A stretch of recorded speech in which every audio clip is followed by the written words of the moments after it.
पिछले कुछ दिनों से दिल्ली में चाहे यमुना में प्रदूषण का स्तर हो, चाहे दिल्ली में हवा में पोल्यूशन का स्तर हो, AQI बढ़ना हो, ये सब दिल्ली वाले देख रहे हैं।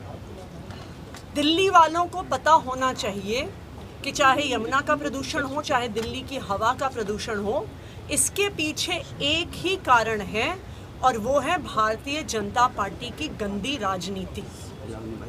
आज दिल्ली के पानी में, यमुना में प्रदूषण क्यों हो रहा है? क्योंकि हरियाणा और उत्तर प्रदेश अपना इंडस्ट्रियल अनट्रीटेड वेस्ट यमुना नदी में भेज रहे हैं, वजीराबाद बैराज पे भेज रहे हैं, कालिंदी कुंज बैराज पे भेज रहे हैं। हमने देखा कि किस तरह से कालिंदी कुंज बैराज पे लगातार झाग बन रही है। कैसे सिर्फ अभी दिवाली या छठ के समय बन रही है? क्योंकि जानबूझकर इस समय हरियाणा और यूपी का गंदा पानी, इंडस्ट्रियल वेस्ट का पानी दिल्ली भेजा जा रहा है। उसका एक और उदाहरण हम कल से भी देख रहे हैं कि वजीराबाद बैराज पे जो यमुना का पानी भेजा जा रहा है उसमें अमोनिया का लेवल बहुत बढ़ गया।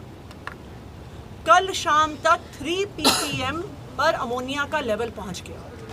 एक ऐसा लेवल जिस पर वाटर ट्रीटमेंट प्लांट में पानी ट्रीट ही नहीं हो सकता। और उसके कारण आज जहां पर हम हैं, Wazirabad water treatment plant, Sonia Vihar water treatment plant, Bhagirathi water treatment plant, सब में गंदा पानी, पोल्यूटेड पानी हरियाणा द्वारा DD2 और DD8 ड्रेन्स में इंडस्ट्रियल वेस्ट वाला पानी छोड़े जाने की वजह से यमुना प्रदूषित हुई और दिल्ली के लोगों तक पानी नहीं पहुंचा। हम बिल्कुल यही कहानी हवा के प्रदूषण में भी देख सकते हैं।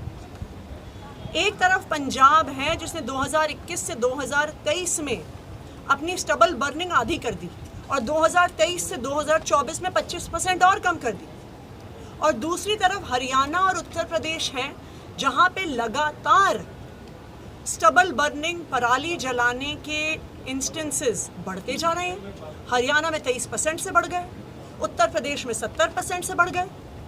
तो ये बिल्कुल साफ है कि भारतीय जनता पार्टी दिल्ली वालों से इतनी नफरत करती है कि वो हरियाणा को और उत्तर प्रदेश की अपनी सरकारों को दिल्ली वालों के खिलाफ एक हथियार के तौर पे इस्तेमाल कर रही है।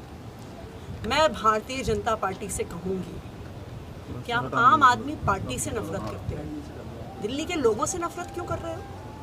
दिल्ली के लोगों को जहरीला पानी, जहरीली हवा क्यों दे रहे हो?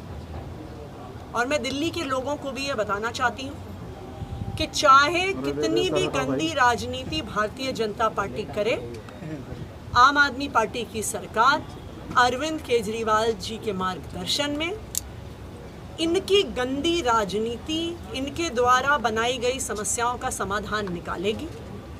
कालिंदी कुंज पर भी ये लोग जहरीला पानी भेज रहे हैं, हम वो जहरीला पानी साफ कर रहे हैं। ये हरियाणा में पराली जला रहे हैं, हम दिल्ली में हर संभव कदम उठा के, चाहे वो वाटर स्प्रे हो, चाहे स्मोक गन्स हो, हर संभव कदम उठा के हम दिल्ली का प्रदूषण कम कर रहे हैं। और सबको पता है कि मारने वाले से बचाने वाला ज़्यादा बड़ा होता है। ये मैं भारतीय जनता पार्टी को भी बता दूं कि आप दिल्ली वालों को मारने की कोशिश कर रहे हैं, आम आदमी पार्टी और अरविंद केजरीवाल जी दिल्ली वालों को बचाने की कोशिश। आपने WTP बंद होने की बात कही कि प्रोडक्शन में कितना उससे फ़र्क पड़ा है, कहाँ कहाँ सप्लाई बाधित हुई है? देखिए, 3 प्लांट्स में प्रोडक्शन पर फ़र्क पड़ा है। एक वजीराबाद वाटर ट्रीटमेंट प्लांट, एक Sonia Vihar water treatment plant और एक भागीरथी वाटर ट्रीटमेंट प्लांट। तो कल का अगर हम 24 घंटों का आंकड़ा देखें तो 40% के करीब हम माने कि इन तीनों प्लांट्स में प्रोडक्शन कम हुआ है। हमें उम्मीद है कि हम कोशिश कर रहे हैं कि ये नॉर्मलाइज हो आने वाले 24 घंटे में और हम कोई ना कोई समाधान दिल्ली वालों की समस्या का जरूर। मैम, बात हुई है आपकी क्या हरियाणा सरकार से या यूपी सरकार से इस बात में, क्योंकि आप कह रहे हैं कि सोनिया विहार प्लांट भी जो है उसमें भी अमोनिया बढ़ गया है? देखिए, सोनिया विहार प्लांट में अमोनिया इसलिए बढ़ा है क्योंकि अक्टूबर के महीने में 3 हफ्ते के लिए अपर गंगा कनाल बंद किया जाता है मेंटेनेंस के लिए। उस दौरान सोनिया विहार और Bhagirathi water treatment plants Yamuna का ही पानी उठाते हैं। तो क्या उन्हें पता नहीं था कि अगर यमुना में अब प्रदूषण आएगा तो ये 2 वाटर ट्रीटमेंट प्लांट भी अफेक्ट होंगे? उन्हें सब पता था। ये भारतीय जनता पार्टी की सोची समझी साजिश है, दिल्ली वालों को परेशान करने की साजिश है और हरियाणा और यूपी को हथियार बनाने की साजिश है।